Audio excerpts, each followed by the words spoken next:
Добро вечер, почитувани гледачи. Сите сакаме животот да ни биде музика, но колку музичарите можат да живеат од музиката? На оваа тема вечерва разговараме со мојот гостин. Добро вечер за Петар Марковски, наш познат музичар и охриѓанец. Добро вечер и на вас и благодарам на поканата. Господин Марковски, и причина и повод имаме за вечерашниот разговор. Искрено ме испровоцира неодамнешниот концерт кој што го одржавте по повод празникот Свети Трифун и имавме едно убаво доживување и уживање сите ние кои што бевме присутни на тој концерт, но ми отвори една нова димензија, една нова дилема и прашања кои што сега вечерва ќе ви ги поставам и за гледачите на Лупа ќе ги одговориме, колку музичарите можат да живеат на вистина од музиката. Но најпрво ќе започнеме со тоа што беше убаво. Како вие после концертот си ги прибравте вашите импресии и емоции? Па, прво би кажал дека сме задоволни од целокупниот настан, од она ние што сакавме да го прикажеме, а тоа беше да ги вратиме на некој начин луѓето на она што е наше македонско, односно на корените наши македонски, преку нашата музика, затоа што и сами сме свесни како луѓето постепено веќе ја избегнуваат македонската музика, значи без разлика дали е тоа забавната или народната музика, цело време веќе ги избегнуваме тие наши квалитети. Можеме да слушнеме и во сите ресторани каде што свиреле преубава македонска музика, значи каде што свиреле чалги, сега слушаме веќе некои ново компоновани претежно српски песни.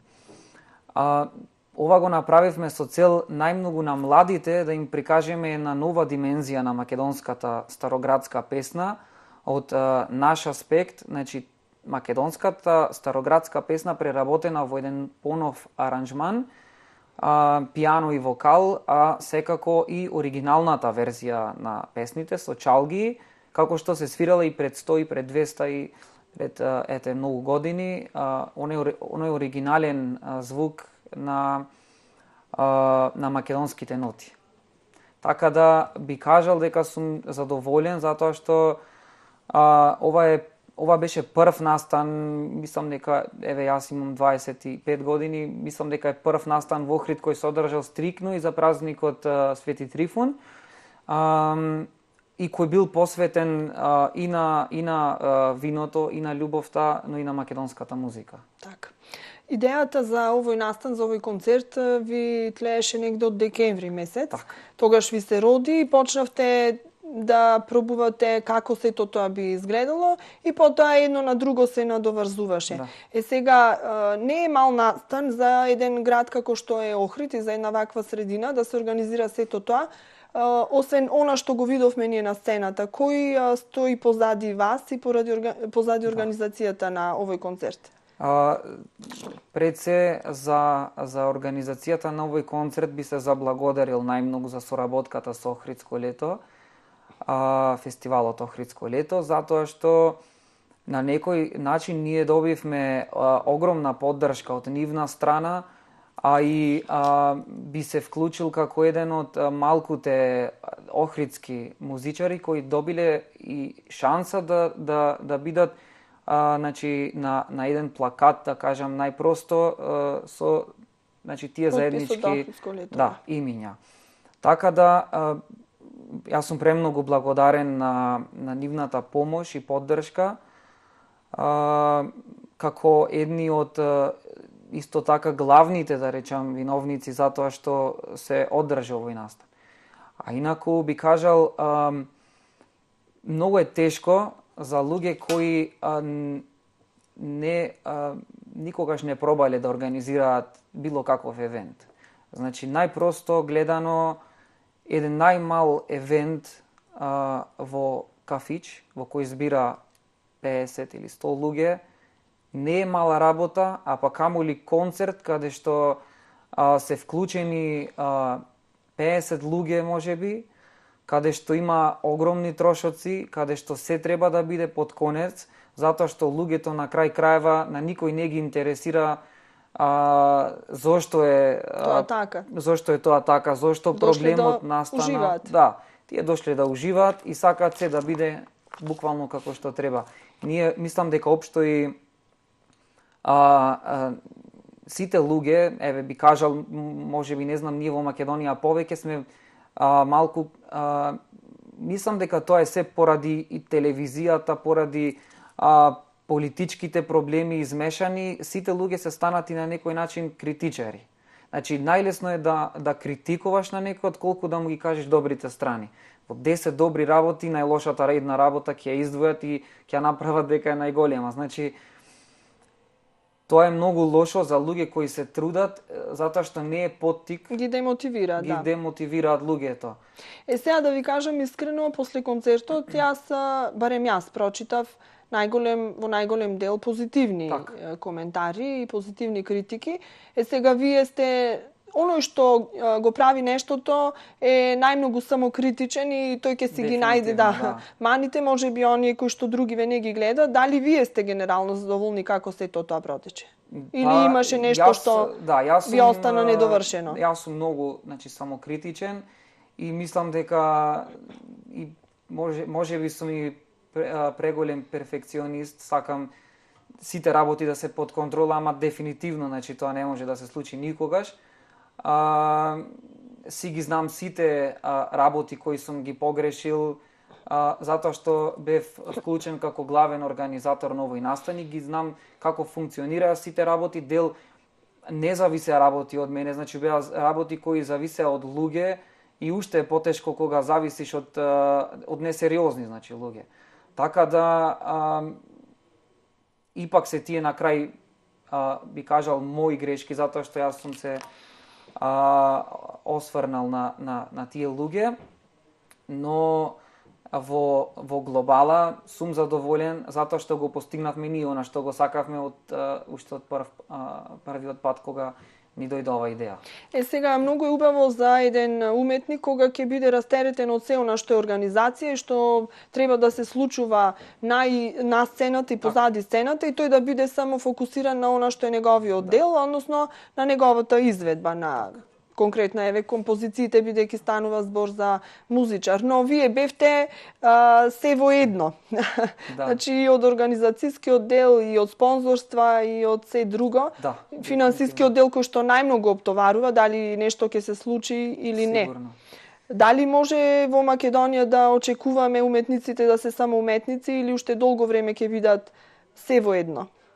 Мислам дека ова не е проблем само во музиката, мислам дека ова е проблем... Затоа и реков уметниците, генерално, Ова е, мислам, некој вид проблем кој јас си го нарекувам, сад не би сакал да звучам дека јас нешто премногу имам искуство, па знам се, ама на некој начин јас тоа го викам македонска работа, затоа што само кај нас еден човек служи за се. Значи, никаде во светов мислам дека еден човек не ги врши сите функции. Било која работа. Значи, си има човек задолжен кој треба, значи, тот најпрост пример, кој треба да направи кафе, кој треба да измие, кој треба машината да исчисти, кој треба кафето да го купи. Значи, во странство, надвор од Македонија, за се си има човек кој е специјализиран за таа работа. Кај нас, еве стрикно са за музиката, нели зборуваме, се ставаме во ситуација да јас воопшто немам време да размислам за мојот дел, мојата работа, значи за пеењето, за музиката. Јас се замарам, значи буквално со работи кои воопшто не се моја работа, значи со менаџерскиот дел, што треба да го прави некоја продукција или некој поединец менаџер, значи. Тие се работи кои мене прво ми одземаат време, второ делуваат емотивно на мене, затоа што пример јас еве како поединец сум поемотивен, да кажам, и повеќе ги работите на срце ги примам и понекогаш имам таков проблем, да кажам, да се увредам од некоја работа, па да ми биде тешко. Значи, како музичари ние воопшто не треба ни да ги знаеме тие работи. На крај крајва не е ни важно кој што како рекол. Најважно е мојот дел да биде супер, кога ќе дојдат луѓето да уживаат, а не јас после концерт да се замарам дали била салата топла, дали луѓето добиле секој услуга во салата, ако се служил пијалок, дали сите зеле од пијалокот, дегустирале храна, значи тие работи не треба да ми се мене важни. И да се вратам на прашањето, затоа што малку замина разговорот, мислам дека уште долго време, да, Македонија ќе се справува со истиот проблем, затоа што тоа започнува од самите закони, кои воопшто не се ни донесени и не се конкретизирани како треба да се однесуваат и уметниците, но и локалите и сите други кон уметниците. Значи, ги немаме оние бенефиции кои треба да ги имаме, како секој друг вработен, нели сите си работат до, еве сега по нов закон, не знам како е за машки 63-64 години, еве да не ме фаќаат за збор гледачите. До 64. Ете така, ние буквално, не е значи, тоа толку важно, значи да, вие немате, не ви се регулирани ниту придонеси, ништо, не ви тече стаж, ништо. освен ако самиот не си го значи, подмирувате. И во тој период до тие години ќе треба сите музичари да се сведат да свират по кафани, значи кафани и барови и слично. Така да тоа е Но и пазарот е толкав, значи да се свири по овие угостителски објекти нема голема можност, затоа што тој ни е градот, ќе имаме презаситеност, а и немаме во последно време и публика, за жал, се помалку публика имаме, затоа што се помалку и млади луѓе има во градов, а и тие кои што еднаш ќе дојдат на настанот, ќе го видат, ќе ослушнат и губат интерес. Да, дефинитивно е така. Значи, уште полошо е, значи, од све тоа што на сите изведувачи од странство им се дава поголема можност, кај нас, им се даваат поголеми примања, и во летниот период, кога е најполн градот, кога треба ние баш да се докажеме пред голема маса луѓе, дека сме и ние добри музичари, дека и ние заслужуваме таква шанса, баш во тој момент стават една граница и сега настапуваат сите од соседните земји. Кога ќе чукне септември месец, кога ќе се испразни градот, тогаш иде нашиот ред. Значи, никако да ја добиеме ние правата шанса за... Немате исти третман како што се они од другите земји уметници кои што доаѓаат и во хонорарите и во третманот.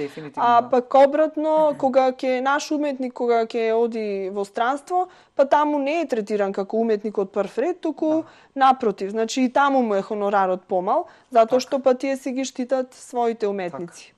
Значи каде да си го најдеме местото е прашањето. Да, дефинитивно. Многу вака однадвор гледано изгледа многу интересно да бидеш музичар, си пееш, се забавуваш и ти убаво, ти секогаш си насмеан, расположен, но што се случува позади никој не знае. Многу пати морате и вашите лични емоции и чувства да ги скриете на сцената и да глумите она што не сте за да ги забавувате другите. Колку ти било тешко еве да се справуваш со такви ситуации? Видете како и секоја друга работа, кога се представуваш пред група на луѓе, мора да се даде максимумот. Значи, сум имал ситуации болен со 40 температура да одам да настапувам дури во Струмица, само патот е 4 сати во еден правец. Можам да кажам дека тука најмногу ќе ни се најдат домашните. Затоа што јас многу пати и татко ми сум го замолил да ми направи услуга да ме однесе во некој друг град да настапувам, затоа што не сум бил во можност ниту да возам, ниту па сум се осеќал добро. Ама она што мора да се направи и да се докаже, мора. Како и претходно што кажам, на луѓето не ги интересира дали сум јас болен или имам некои лични проблеми или емоционални, значи тие се дојдени тука да се забавуваат и јас ако вечерта не се покажам во право светло, никогаш повеќе не би добил шанса да одам таму. Значи на газдите ги интересира профитот, на луѓето ги интересира добрата забава. А нас на некој начин не интересираат и двете работи затоа што од тоа зависиме.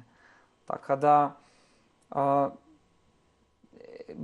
исто само на целиот овој разговор би додал дека љубовта е најважна. Ако стварно се сака музиката, мислам дека тие се онака пропратни работи кои ќе се случуваат. Сакав сега да те запрашам. Значи, концертот кој што остана позади нас и кој што ни е некоја појдовна точка за разговоров, кога ќе се сумираат на крај резултатите, не ви донесе некој материјален бенефит, барем од тоа што разговаравме претходно.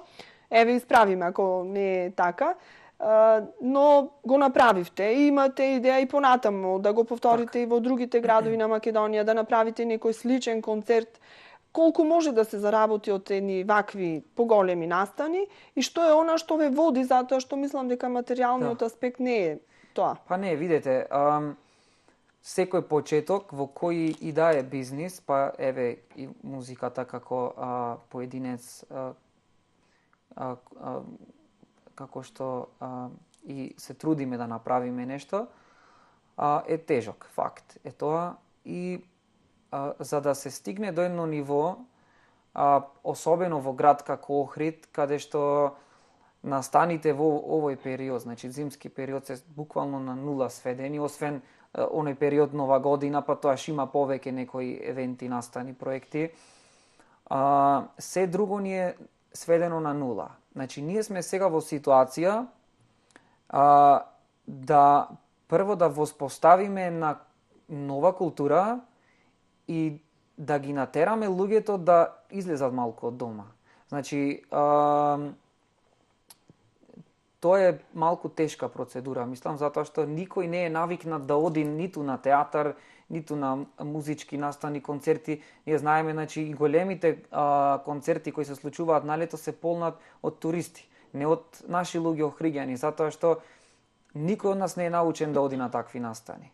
Петар, знаеш што се случи? Јас сум малку од повозрастната генерација. Во наше време се излегуваше, имаше настани и навистина во континуитет ги пратевме, но ни се случи еден вакуум кога немаше ништо во градов и некако подзаборавивме на тие излегувања. Сигурно. Кога ќе се заседиш дома, потоа немаш навика на вистина, а младите мислам дека уште од сега не се навикнати само во исклучителни случаи, ако нема некоја звезда која што пее турбо фолк, кој што сега за жал е многу актуелен. Така е.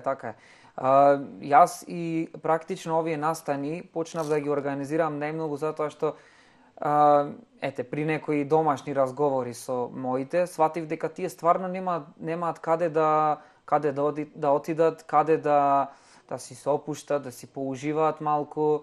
Значи, поради сето тоа јас го започнав овие проекти да ги организирам, на некој начин да ги привлечам повозрасните. Затоа што за младите има многу каде, значи, имат во сите локали се организираат разни типови на забави и тие имаат каде да го поминат своето време. Но повозрасните малку, како што и вие кажавте, веќе го изгубија тоа чувство на излегување, на посетување такви некои убави културни настани, театар. Па и немавме што да посетуваме. Значи, и немаше стварно. Се досега на вистина. Театарот пред неколку години почна официјално и професионално да работи. Вакви некои настани од време на време има, но не се многу чести за да имаме некоја навика. Така е. Затоа и се трудиме и колку и да биде се неуспешно, добро е да се ризикува и добро е да се проба, затоа што мора да се стигне до тоа ниво кога луѓето ќе си речат, овој петок има настан, ќе одиме на настан. Така. Ти како млад човек и како музичар, како го гледаш градов од тој аспект? Значи, од културен и забавен аспект, како би требало да се развива, во која насока? Каква визија имаш за Охрид? Па видете, Охрид... Што би требало да се случува? Значи, какви настани ни се потребни во градов? Охрид нуди прво страшна култура, страшна историја и сами сме свесни на тоа, но никогаш не го форсираме правилното, секогаш форсираме нешто што не е наше. Значи, за секоја работа е потребна, според мене, и мала приказна, нели? Свесни сме и за сите други градови кои кои подлежат на големи историски промени и кои имаат богата историја, сите имаат по некаква приказна која ја продаваат и од тоа заработуваат. Но тоа се убави културни приказни, значи тоа нас ни фали. Значи ни фалат убави културни работи и приказни кои ќе ги нудиме на туристите кои доаѓаат тука, а и настани кои се од убав, значи, културен аспект. Немам ништо против јас турбофолк музиката, ниту па до луѓето кои бираат да слушаат таква музика, но имаме преубава македонска музика, а и ќе се прави уште поубава македонска музика доколку се донесе некој вид, не знам, да кажам, закон со кој ќе се форсира македонската музика. Значи, кога во Србија ние ќе одиме таму, сме слушнале во локал македонска музика, затоа што виделе македонци. Да, може би една песна ќе испеат за наш кејф, ама никогаш цела вечер па и да ечи, значи цел плоштад македонска музика. Кај нас се случува, доаѓаат туристи од Србија и цел плоштад ечи српска музика. Значи, самиот плоштад, значи, ова буквално го кажувам, самиот плоштад, и покрај, значи, плоштадот и сите локали. Значи, тоа никаде го нема во светот. Значи, секаде се форсира домашната музика и нормално ова странска англиска музика која сите си ја слушаме, нели? Ама мора да има македонската музика подкрепа од нас, за да оди во вистински правец. Така и настаните ќе се изменат. Значи, јас сум имал шанса да разговарам и со еден, да кажам, од нашите охридски најголеми музичари кои ја продаваат својата музика и надвор од Македонија, значи дури до Америка, Владимир Четкар, кои исто така многу при такви другарски разговори ги има кажано истите работи. Значи, зошто охридски чалги, кои се едни од најстарите групи, кои свират македонска музика, која се пренесувала од колено на колено, да останат да свират во ресторан без никаква почит. Значи, тие треба од самиот град треба да бидат заштитени и да им се даде некоја шанса да ја промовираат македонската музика на некој убав начин. Значи, туристите кога ќе ги видат, да застанат со камера да ги снимаат. Имаше една идеја, сега ме потсети, ќе се вратам години наназад, многу идеи, значи протекле, кои се реализирале, кои останале само така кажани. Имаше една идеја кога станува збор за охридската чалгија и мене лично многу ми се допаѓа. Во летниот период, охридските чалги да свират по охридските улички, каде што поминуваат гостите во некој убав амбиент, во некој убаво осмислено ќоше, значи надвор, и да привлекуваат со тоа гости, некој ќе застане, ќе ги слушне, некој ќе помине, ама нешто ќе му остане во уво, значи на тој начин да се промовира нашата староградска охридска песна. Ама еве од тоа досега ништо, остана ви, пак ќе речам како идеја. И дали вие, како млади уметници, од некого сте консултирани, може побаране некаков совет, да дадете некакво ваше мислење, кога станува збор за културно забавниот живот во градов? Значи, дали локалната, некое здружение или некој трет? Да. Па мислам дека тука е проблемот, затоа што никогаш не се бара мислење од музичарите кои константно, значи, работат во Охрита, ги има доста, и како поединци, и како групи ги има доста. Значи, никогаш не се побарало мислење, затоа што, еве, јас слободно можам да кажам за мене, и сите знаат кои ме побарале мене, дека јас секогаш стојам на располагање за секаков вид, значи, проект каде што би се правила некоја промоција на градот.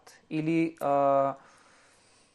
од друга страна, ете би кажал и моите видеозаписи кои сум ги работел, никогаш не сум одбрал локација надвор од Охрид. Значи, сите се локации стрикно од Охрид одбрани, затоа што тоа индиректно е реклама за градот. Значи, имаме музиката многу е музичари. најголемиот светски амбасадор, значи секаде се слуша и секаде можат видеозаписите да се видат и да се заинтригира некој да дојде да го посети Охрид. Дефинитивно. Петар, тука малку ќе те одморам, ќе направиме пауза, како велите вие музичарите, кога се прави пауза? Па јас искрено не правам пауза, така да... Значи, ова ќе ти дојде чудно малку, ама така ни е редот во емисијата, мора да направиме една кратка пауза за реклами, па продолжуваме понатаму со темата музика.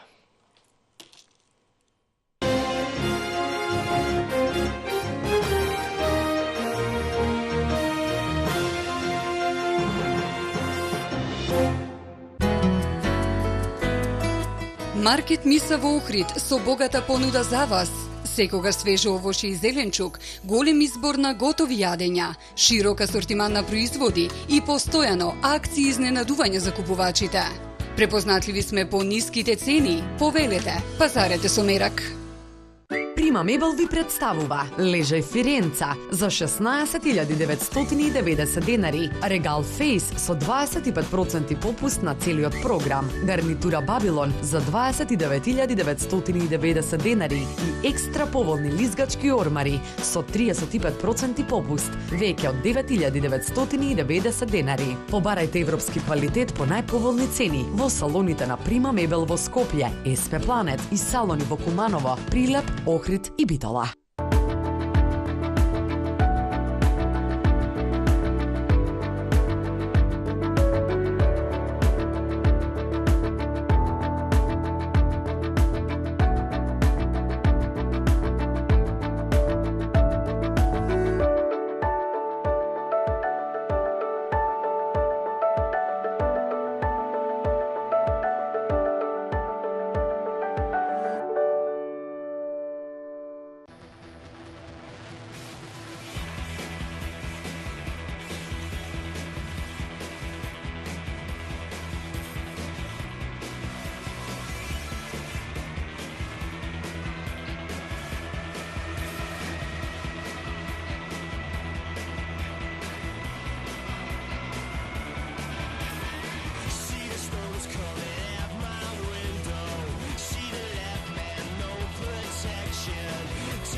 Бидејќи Петар Марковски не е навикна да прави големи паузи, воопшто паузи, кратка пауза беше ова, продолжуваме со нашиот разговор. Темата ни е музиката, уметноста и колку уметниците воопшто можат да живеат од уметност, конкретно во случајов од музика и од учество на некои музички настани. Дали ме интересира, сте здружени во некакво здружение, значи музичарите или уметниците во Охрид или на ниво на Македонија? Знаеме дека ЗАМ постои, но тоа е нешто друго. Вие, значи, како музичари, како еден еснав, дали имате некое тело кое што ќе ги штити вашите интереси и преку кое ќе ги реализирате вашите права? Па, видите, конкретно, мислам дека постои здружение, но воопшто не функционира онака како што треба. Затоа и мислам дека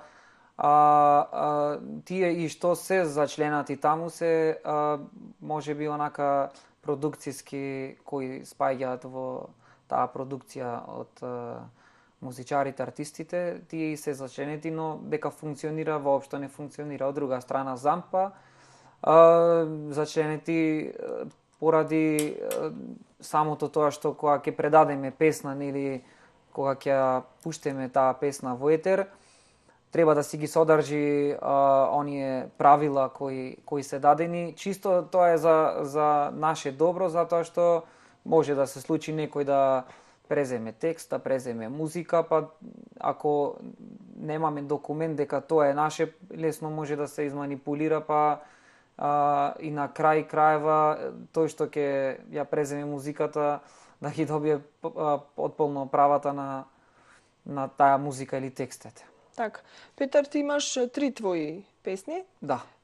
Едната ти е и авторска, значи так. комплетно, и музика и текст е твоја? Да. Значи тоа е песната Еден живот која ја објавив минатата година во летниот период. Таа ми е една од мене најдрагите песни, нели, затоа што и е моја песна, излегла од мои чувства, емоции.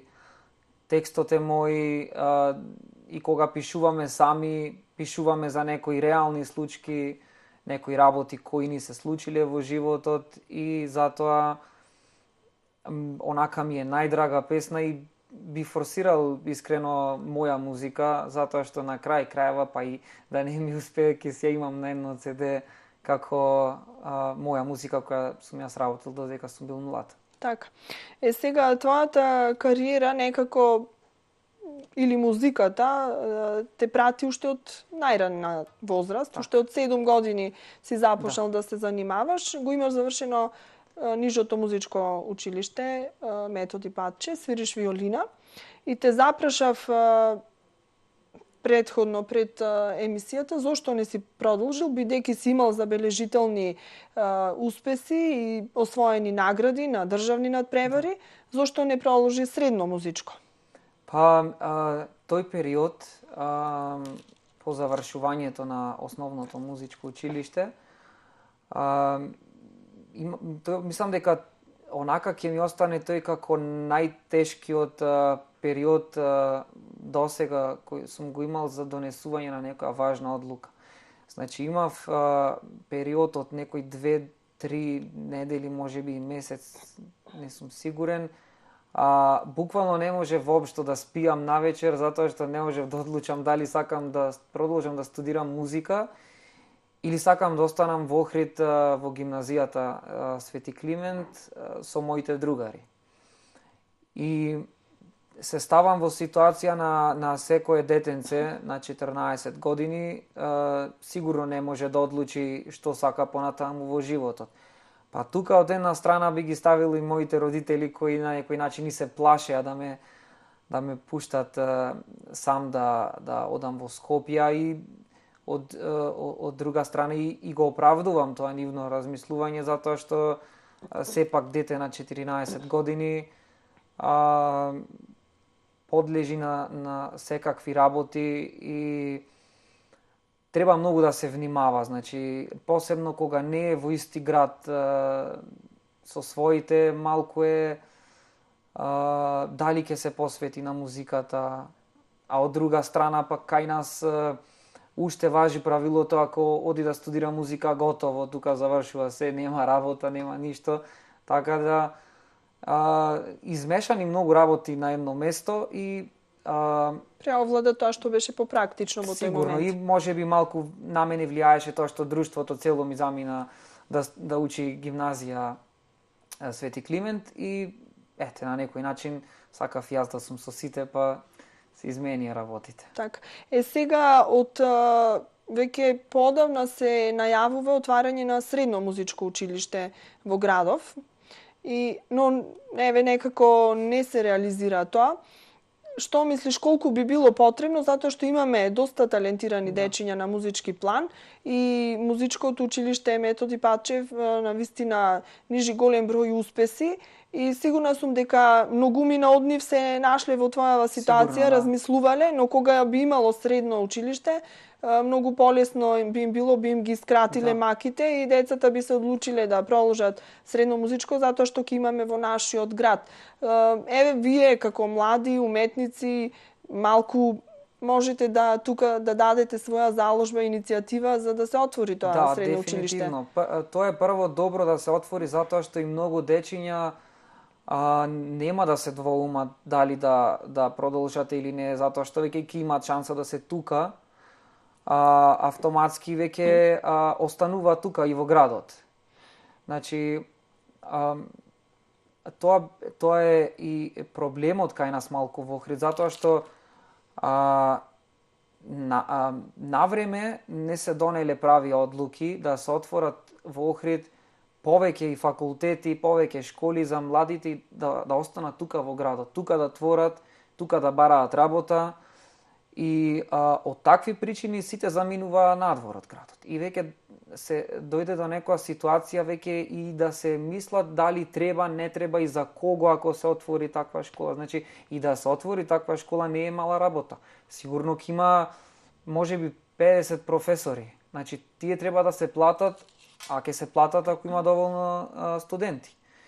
Така да се тоа е еден круг. Еден круг. Ама некогаш мора да се започне, затоа што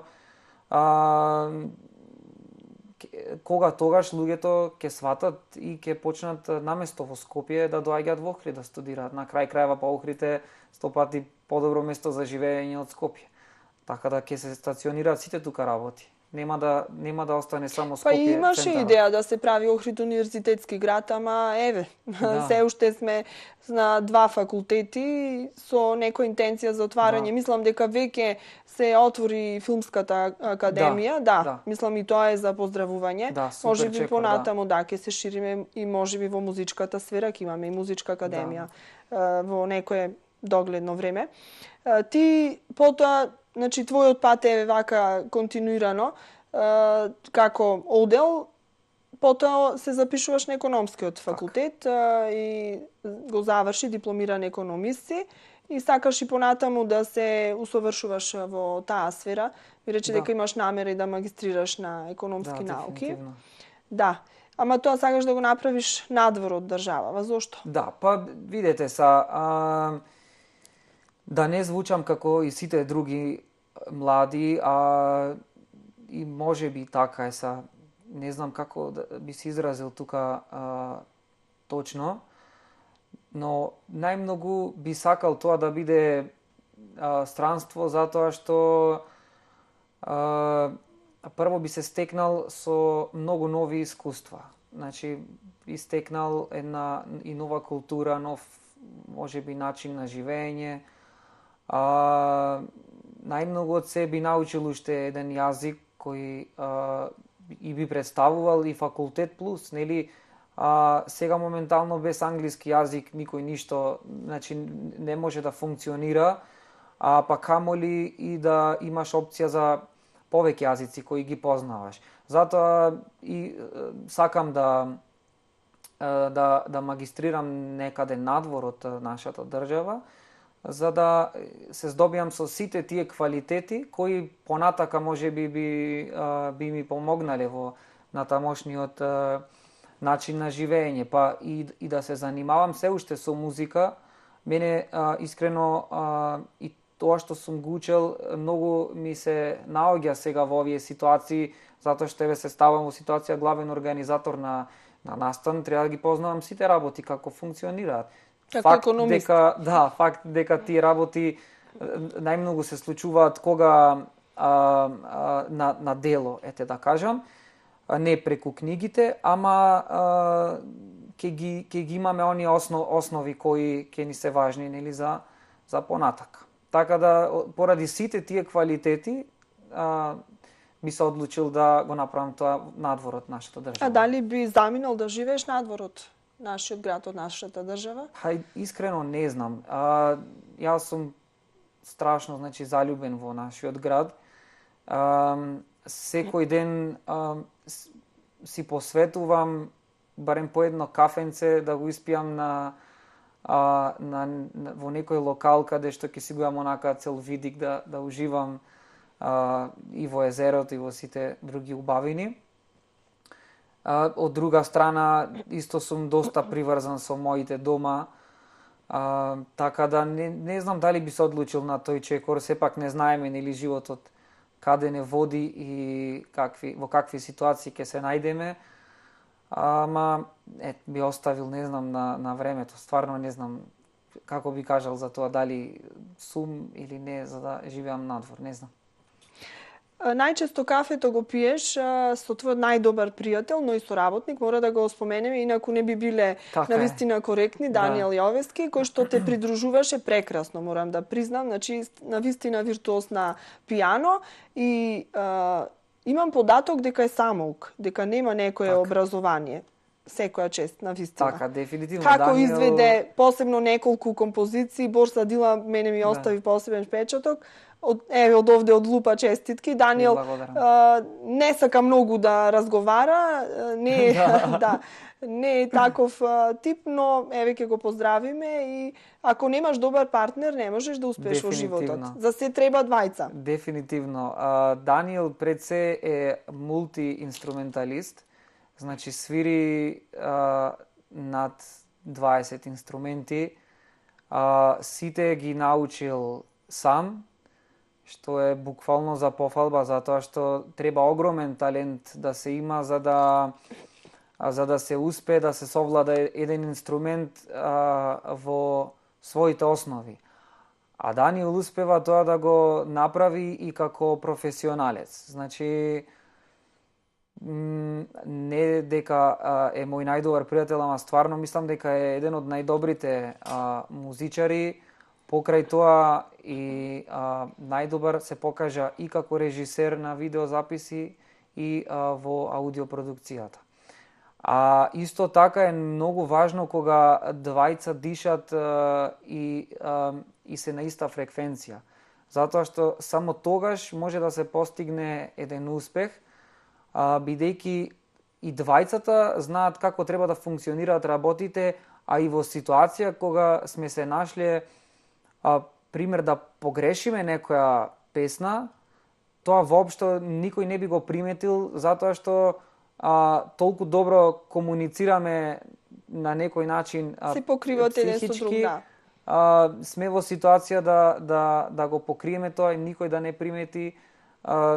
Тоа едноставно се добива само со човек кој прво е добар како музичар, второ добар и како пријател и со кој едноставно кога сте заедно на сцена покрај целиот тој притисок, треба да се чувствувате релаксирано и да уживате во тоа што го правите. Со еден збор да биде професионалец. Сето тоа е така со еден именител. Ве приметив јас и на сцената, така со поглед си се разбиравте. Не требаше нешто посебно договарање. Знаевте до каде сте, кога да се почне, кога да се застане, кога нешто да се нагласи и тоа е добро, реков дека само со таква една добра квалитетна соработка има успех. Кога сме кај талентите, морам да споменам, некои знаат, некои не, дека Петар Марковски учествуваше и на она шоу што беше организирано од М2 продукција, кога се бараат таленти и стигна на тие повисоки нивоа, значи од ова шоу.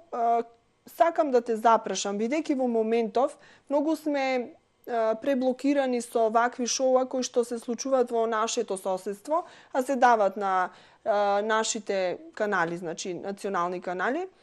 Колку се ваквите шоуа добри, погодни за изнаоѓање таленти, земајќи го во предвид што многу пати на нив некои членови од жирито си земат за право да ги искритикуваат на несоодветен начин оние кои што се потенцијални таленти или музичари идни и оние кои што дошле тука да си ја бараат среќата. Да, па од старт тие шоуа имаат и добра, но и лоша страна. Сега зависи уште од самиот почеток кој зашто сака тоа шоу да го искористи. Зборувам од страна на талентите. Значи, јас бев на М2 шоуто од 2011 година, моите почетоци како вокалист. Тоа искуство на некој начин би го кажал како убаво искуство со сцена, со жири комисија, некои работи ќе се научат како треба да функционираат, како треба да се пее и слични, значи такви работи кои допридонесуваат за изградување како музичар, Но од друга страна, јас се соочив со некој, да кажам, поголем проблем, затоа што стигнав до финалето, каде што ја изведував песната "Паднати херои", и не бев победник на тоа шоу, но се здобив со голема популарност помеѓу граѓаните. И сега во таква ситуација, значи, од мене се очекува јас да творам константно, значи, да ваѓам моја музика, видеозаписи, аудио песни, значи, но во тој период веќе се соочуваш со проблем од финансиска гледна точка. Затоа што треба сам да ги финансираш тие работи. А за да ги финансираш сам тие работи, треба да има и некаков бенефит. Како и претходно целиот наш разговор, сваќаме дека кај нас нема некаков бенефит музиката, и ниеден музичар не може да вложи доволно финанси, па еве и може да видиме сите, значи, најголеми кај нас пеачи кои се покажале дека многу тешко стигнале, значи, да направат еден албум. Значи, за еден албум им треба нив 10 години да го направат, а во странство тој еден албум се прави за пола година. Од таа гледна точка јас се соочив во ситуација на некоја блага депресија, да сакам нешто да покажам, а да не можам, затоа што треба да бидеме реални во оваа работа. Значи, и да се има финанси да се вложат, треба разумно да се размислува дека дали тие финанси некојаш ќе бидат вратени. Значи, не е важно само да се вложат тие 5, 10, 15 илјади евра, а сега на крај крајва тие 15 илјади евра значат бизнис. Значи, треба да се размисли реално дали вреди да се оди на варијанта градење кариера во Македонија или треба да се оди на варијанта основање бизнис. Значи, затоа и од таа гледна точка тие шоуа се, според мене, лоша опција за секој талент. Подобро е да си не на дното, значи, некоја средина блага, отколку да си на врвот. Затоа што јас и многу сум слушнал разговори од поголеми македонски имиња кои кажуваат: џабе ми е славата кога немам пари ниту за кафе, ниту за бензин во колата. Значи, тоа не е начин на живот. Да луѓето те гледаат, очекуваат нешто од тебе, а ти да не можеш ни по тренерки да излезеш чаршија, или пак да не можеш да си дозволиш едно кафенце, или па други поголеми работи. Значи, да, тие шоа има добра страна, тоа е популарноста, ама и тоа треба да се научи да се носи, затоа што и да се носи некој човек со популарност е на некој начин доблест. Треба да биде и подготвен претходно. Тие се сите почетници кои што се таму. Се менува карактерот на човекот, сваќањата, и се станува некоја друга личност која и воопшто не треба ни да се помисли да се биде таква личност. А околу жири комисиите многу пати гледаме членови кои што навистина заслужуваат со целиот нивни кредибилитет да бидат таму, но има и некои кои што навистина не им е местото. Дефинитивно, тие, значи, буквално ги прават тие работи за публицитет и за кревање на рейтингот на тоа шоу, без разлика дали некој квалификуван да зборува лично за мене, дали јас сум добар или не, туку тие се буквално ставени да погрубо да звучам како маскоти на тоа шоу, за да се крене рейтингот, да има повеќе гледаност и онака на некој начин и смешно звучи, но да прават гужва на самото место кај жири комисијата. И да одговорам на претходното прашање, воопшто не е начин да се вреѓа некој на кој му треба совет, реален совет, дали треба и каде и како треба да работи за да постигне одреден успех. Значи, тој начин на вреѓење воопшто не е добра опција според мене за да некој достигне успех. Петар, за на крај од емисијата може би еден совет и еден апел до сите оние млади кои што сакаат да се занимаваат со музика и кои што почнуваат сега еве навлегуваат во тие води. Навистина една убава, благородна професија, но рековме со многу тешкоти и многу негативни страни. Впрочем, сите професии ги има тие, да. но мислам дека на уметниците им е многу потешко на ова наше парче земја да опстанат. И нека си го градат патот постепено, значи чекор по чекор, да не блеснуваат како некоја звезда па веднаш и да изгаснат, затоа што тоа може многу болно да го преживеат и да го доживеат. Така. Па, единствено нешто што би кажал е дека прво секој треба да си ја одреде целта во животот и треба да знае за што се бори. Ако некој решил да биде да се занимава со музика професионално, и треба да го прави тоа. И покрај сите падови еднаш ќе има и успех. Тоа е нормално. Не треба да се откажуваат, значи ние тука ги разговаравме проблемите кои се случуваат, нови проблеми ги има и во секоја друга работа. Така да секој кој мисли дека треба да направи нешто, треба да се фокусира кон тоа и треба да го прави. Ако е тешко да се прави настан во Охрид сега моментално, тоа нема да биде тешко за наредните 5 години ако се работи со константно темпо и со новитети. Луѓето кога тоаш ќе почнат веќе да го примаат тоа и ќе се смени таа култура, како што од премногу дошло до овој степен сега, значи и од овој степен ќе се промени.